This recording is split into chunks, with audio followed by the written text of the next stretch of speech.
Bismillahirrahmanirrahim. Assalamualaikum warahmatullahi wabarakatuh. Salam sehat dan bahagia.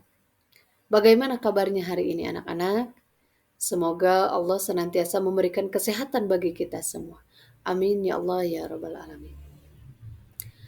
Baiklah anak-anak, hari ini kita akan bersama-sama belajar tentang meyakini kitab-kitab Allah menjadi generasi pencinta Al-Quran yang toleran. Atau iman kepada kitab-kitab Allah Subhanahu wa Ta'ala. Yang pertama, Ibu akan membahas tentang pengertian iman kepada kitab-kitab Allah. Yang kedua, dalil nakli iman kepada kitab-kitab Allah. Yang ketiga, nama-nama kitab Allah dan Rasul penerimanya. Yang keempat, suhuf yang diturunkan Allah. Yang kelima, menjadi generasi pencinta Al-Quran. Yang keenam, hubungan dengan umat yang beriman kepada kitab terdahulu. Dan yang terakhir, yang ketujuh, hikmah iman kepada kitab-kitab Allah Subhanahu wa Ta'ala. Baiklah anak-anak, yang pertama kita akan membahas tentang pengertian iman kepada kitab-kitab Allah Subhanahu wa Ta'ala. Iman berasal dari kata amanah yang artinya percaya. Kata tersebut juga dapat diartikan sebagai tasdik atau membenarkannya. Iman kepada kitab-kitab Allah merupakan salah satu rukun iman yang harus diyakini oleh setiap muslim. Dan pengertian iman kepada kitab-kitab Allah adalah mempercayai dan meyakini sepenuh hati bahwa Allah SWT telah menurunkan kitab-kitabnya kepada para nabi dan rasul yang berisi wahyu Allah untuk disampaikan kepada seluruh umat manusia. Yang kedua, dalil nakli iman kepada kitab-kitab Allah SWT terdapat pada Al-Quran surat An-Nisa ayat 136. A'udzu billahi minasyaitonir rajim. Bismillahirrahmanirrahim. Ya ayyuhalladzina amanu aminu billahi wa rasulihi wal kitabil ladzi nazzala ala rasulihi wal kitabil ladzi anzala min qabl. ومن يكفر بالله وملائكته وكتبه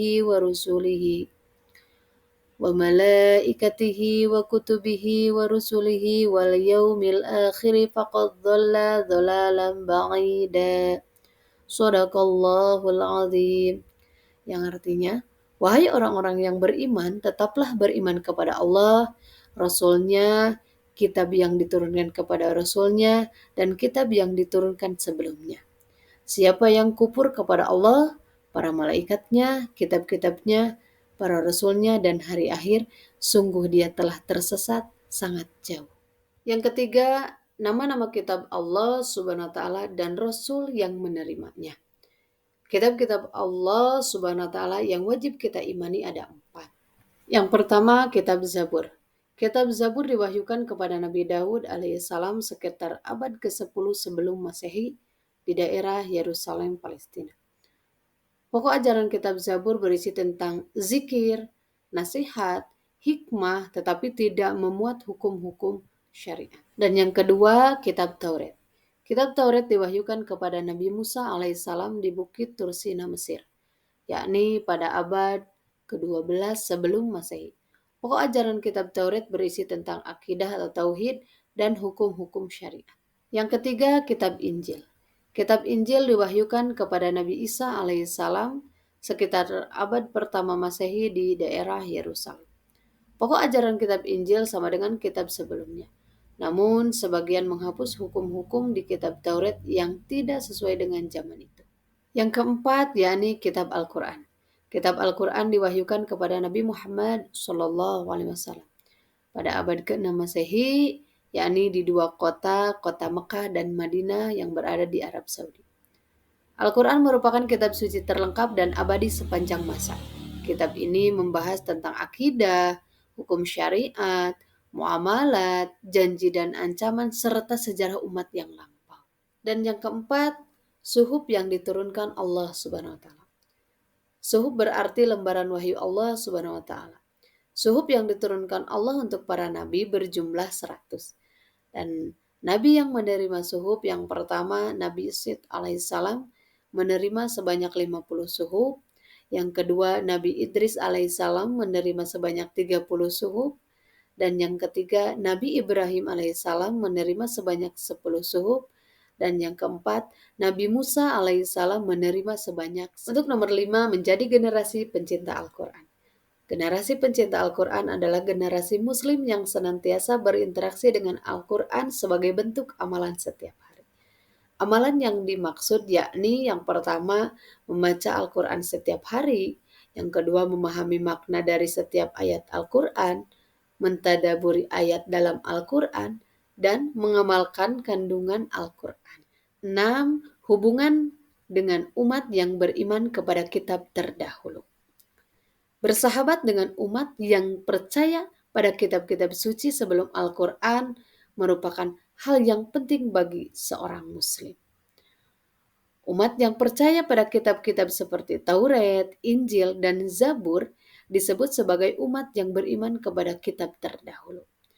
Dalam Al-Quran, Allah menyatakan bahwa umat yang beriman kepada kitab terdahulu adalah umat yang telah diberi petunjuk olehnya.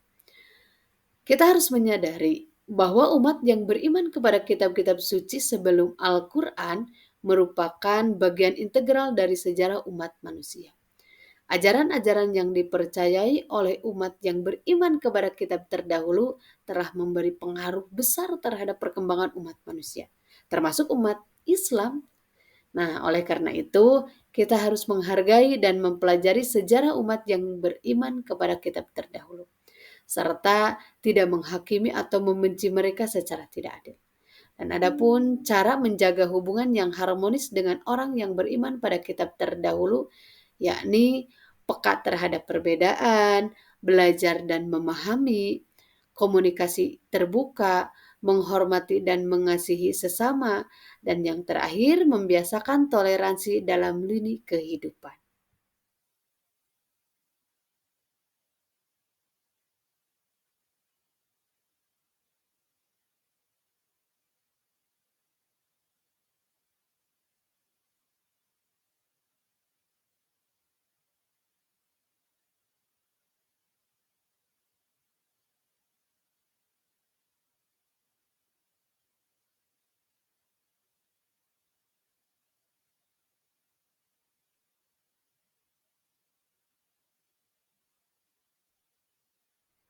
Dan itulah pembahasan pada pertemuan kali ini. Mudah-mudahan bermanfaat dan mohon maaf masih banyak kekurangannya. Wabillahi taufiq wal hidayah. Wassalamualaikum warahmatullahi wabarakatuh.